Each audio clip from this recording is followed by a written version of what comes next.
Cosmo health நேயர்களுக்கு வணக்கம். நான் உங்கள் டாக்டர் ராஜலக்ஷ்மி, சித்த மருத்துவர்.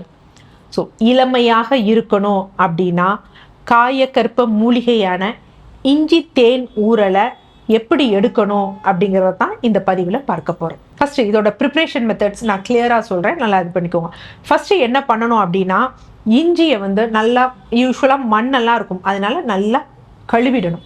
கழுவிட்டு தொடச்சிடணும், ஈரம் எதுவுமே இல்லாமல் தொடச்சிடணும். நல்லா ஆறிய பிறகு ஈரமே இல்லை அப்படிங்கிறப்ப தோலை நீக்கணும். ஸோ தோலை நம்ம சித்த மருத்துவத்தில் என்ன சொல்லுவாங்க அப்படின்னு பார்த்தீங்கன்னா, அது இஞ்சிக்கு புறநஞ்சு அப்படின்னு சொல்லுவாங்க. பட் அதில் அது எடுத்தால் உடனே பாய்சனா வேற ஏதாவது ஆயிருமா அப்படிங்கிறது ஆராய்ச்சி தரவுகளில் இல்லை. பட் புறநஞ்சு அப்படிங்கிறனால மேபி அதோட ஏதாவது பாக்டீரியா ஏதாவது இருக்கலாம் அப்படிங்கிற ஏதோ ஒரு காரணத்திற்காக சொல்லப்படலாம். அது நீக்குவதால் ஒன்றும் பிரச்சனை இல்லை. ஸோ தோலை சீவிடணும். தோலை சீவும் பொழுது அதில் சுத்தமாக ஈரம் இருக்கவே கூடாது. ஸோ நம்ம இஞ்சின்னு சொல்கிறோம், எந்த அளவுக்கு இருக்கும் அப்படிங்கிறது தெரியாது. சிலது பெருசாக இருக்கும், சிலது சின்னதாக இருக்கும். ஸோ ஃபஸ்ட்டு நம்ம என்ன பண்ணோம்னா, இந்த இஞ்சி விரல் விரலாக இருக்கும் பார்த்தீங்களா, ஒரு விரல் எடுத்துட்டோம்னா அதை குறுக்கு வாக்கில் நறுக்கணும். ஸோ அந்த பீஸ் போடும் பொழுது எவ்வளோ இருக்கும் அப்படின்னு பார்த்தீங்களா, நார்மலாக நம்ம இப்பொழுது இருக்கக்கூடிய அந்த 10 ரூபாய் நாணயம் இருக்கும் பார்த்தீங்களா, அதோட அந்த விட்டம் அதை எடுக்காதீங்க. அந்த சைட் வைஸில் பார்த்தீங்கன்னா அது எவ்வளோ திக்னஸ் இருக்குன்னு பார்த்தீங்களா, அந்த திக்னஸில் ரெண்டு காயின் சேர்த்து வச்சா எவ்வளோ திக்னஸ் இருக்குமோ அந்த அளவுக்கு தான் ஒரு பீஸ் போடணும். இப்போ யூஸ்வலாக இதுதான் இஞ்சியோடதுன்னா இந்த இடத்துல பார்த்தீங்கன்னா விட்டம் குறைவாக இருக்கும், இந்த இடத்துல ஜாஸ்தியாக இருக்கும், அந்த மாதிரி தான் இருக்கும். ஏன்னா ஈவனாக இருக்காது, ஒவ்வொன்றும் வேற வேற மாதிரி இருக்கும். இருப்பினும் அந்த அகலம் போடுறீங்க பார்த்தீங்களா, திக்னஸ் அந்த மாதிரி நம்ம போட்டுக்கணும். போட்டுட்டு என்ன பண்ணணும் அப்படின்னு பார்த்தீங்கன்னா, சுத்தமான நூல் துண்டோ இல்லை காடா துணியோ இல்லை சுத்தமாக இருக்கக்கூடிய காட்டன் சாரீஸோ, அதை வைக்கோல் இருக்குது பார்த்தீங்களா, அதை போட்டு பரப்பி அது மேலே இந்த இதை போட்டுட்டு இதை என்ன பண்ணணும்னா இந்த வில்லைகளை அது மேலே போடணும். போட்டுட்டு வீட்டில் ஃபேனை போட்டு விடுங்க. வெயிலெல்லாம் வைக்கணும்னு அவசியமே கிடையாது.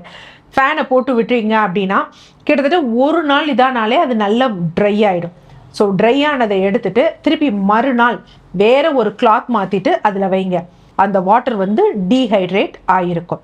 அடுத்து என்ன அப்படின்னா, இதற்கு பயன்படுத்தக்கூடிய தேன் சுத்தமான தேனாக இருக்கணும், அது ரொம்ப முக்கியம்.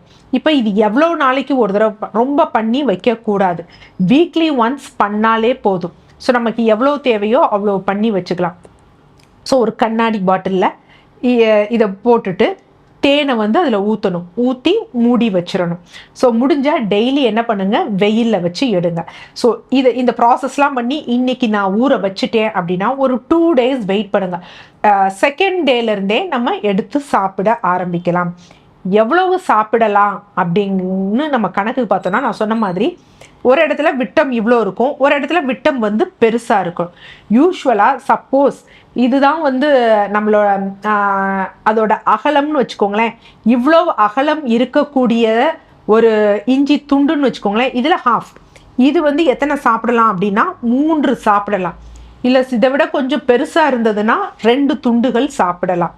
இல்லை ரொம்ப சின்னதாக நாங்கள் போட்டிருக்கோம், இவ்வளோதான் இருக்குது அப்படின்னா தாராளமாக 5 துண்டுகள் சாப்பிடலாம். ஓகேவா?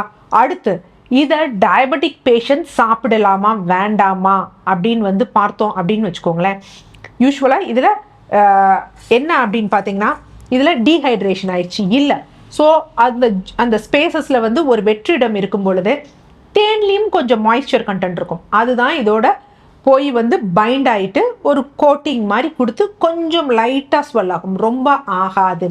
ஸோ அப்போ நம்ம எடுக்கக்கூடியதில் எவ்வளோ இருக்கும் அப்படின்னு பார்த்தீங்கன்னா, கிட்டத்தட்ட 1/2 டீஸ்பூன் கூட சுகர் அதாவது தேன் உறிஞ்சப்பட்டிருக்காது. அப்போ இதில் எவ்வளோ இருக்கும் அப்படின்னு பார்த்தீங்கன்னா 3 கிராம் சுகர் தான் இருக்கும். சராசரியாக பெரியவர்கள் ஒரு நாளைக்கு எவ்வளோ எடுக்கலாம், ஃப்ரீ சுகர் எடுக்கலாம் அப்படின்னு பார்த்தீங்கன்னா 40 கிராம் எடுக்கலாம். குழந்தைகளாக அப்படியே குறைச்சிட்டு போகணும். ஆனால் நம்ம என்ன பண்ணுறோன்னா, குழந்தைகளுக்கு அதிகமாக கொடுத்துட்டு போக போக கம்மி பண்ணுறோம், அது தவறு. குழந்தைகளுக்கு கம்மியாக இருக்கணும். ஸோ அப்போ எடுக்கும் பொழுது சர்க்கரை நோயாளிகளாக இருந்தாலும் பெரிதும் இருக்காது. அடுத்து ரொம்ப முக்கியம், இந்த காயக்கற்ப முறையை சொல்கிறப்பே நான் தெளிவாக சொல்லிட்டேன்.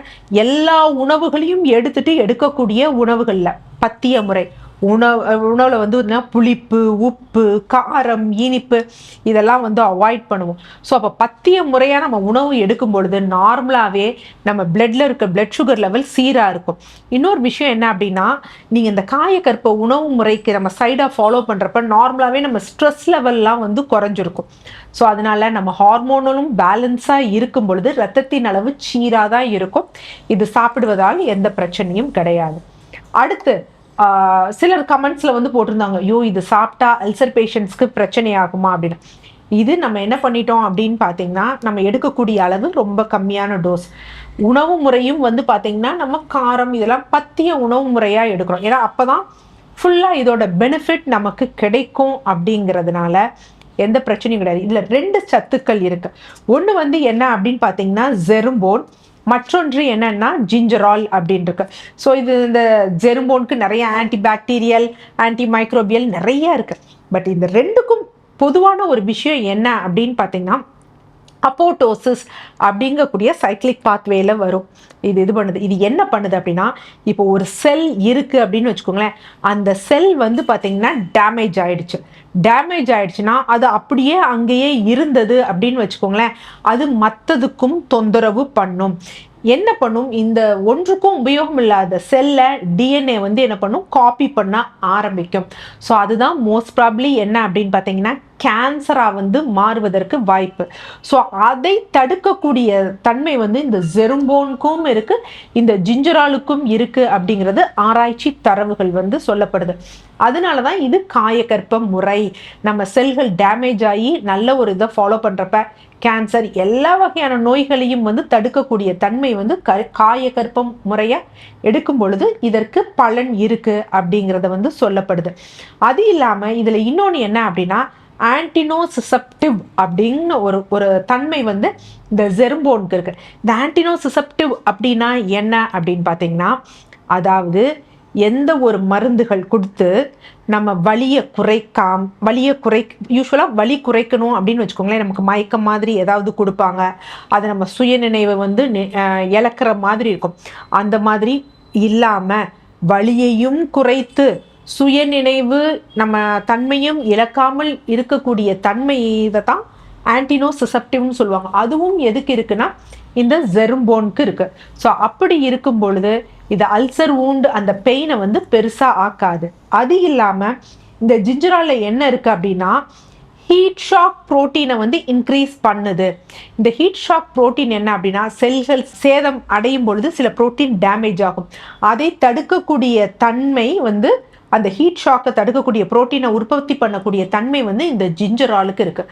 ஸோ அல்சர் பேஷண்ட்டும் எடுத்துக்கலாம், டயபெட்டிக் பேஷண்ட்ஸும் எடுத்துக்கலாம். பத்திய உணவாக கற்ப முறையாக எடுக்கும் பொழுது அது நன்மை தான் பயக்கும். அதை மீறி ஒரு பயம் இருந்தது அப்படின்னா அதை பற்றி நீங்கள் ரொம்ப யோசிக்க வேண்டாம். ஓகே, இது வந்து பார்த்தீங்கன்னா வாரம் ஒரு முறை 2வது நாட்கள்லேருந்து எடுக்கலாம். வாரம் ஒரு முறை தான் ப்ரிப்பேர் பண்ணணும். ரொம்ப நாள் போட்டு ஊற வச்சிருக்க வேண்டாம். எத்தனை நாட்கள் எடுக்கணும்னா 48 நாட்கள் தொடர்ந்து எடுக்கணும். 48 நாட்கள் எடுக்கும் பொழுது காலையில் என்ன அப்படின்னு பார்த்தீங்கன்னா, ஏதாவது பார்லி கஞ்சி மாதிரி எடுத்துக்கலாம். மதியம் வந்து மோர் சாதம், அதாவது உப்பு, புளிப்பு, காரம் இதெல்லாம் ரொம்ப இல்லாத மாதிரி பார்த்துக்கணும். அதிகமாக பேக்டு ஃபுட் ஐட்டம்ஸ், எண்ணெய் போன்றவை இல்லாமல் நல்ல துவர்ப்பு சத்து உள்ள காய்கறிகள், அதாவது கோவைக்காய் எடுத்துக்கலாம், அத்தி பிஞ்சு போன்றவற்றை வந்து நம்ம சமையலுக்கு வந்து யூஸ் பண்ணிக்கலாம். எண்ணெயெல்லாம் பெருசாக எடுக்காமல் நெய் மற்றும் ஒரு குறைந்த அளவு தாளிதம்க்கு யூஸ் பண்ணி பார்த்தீங்க அப்படின்னா கண்டிப்பாக இந்த இஞ்சி தேனூறல் அப்படிங்கிறது ஒரு நல்ல ஒரு ரெஜுவினேட்டிங் காயக்கற்ப மருந்து அப்படிங்கிறத புரிஞ்சுக்கலாம். நன்றி.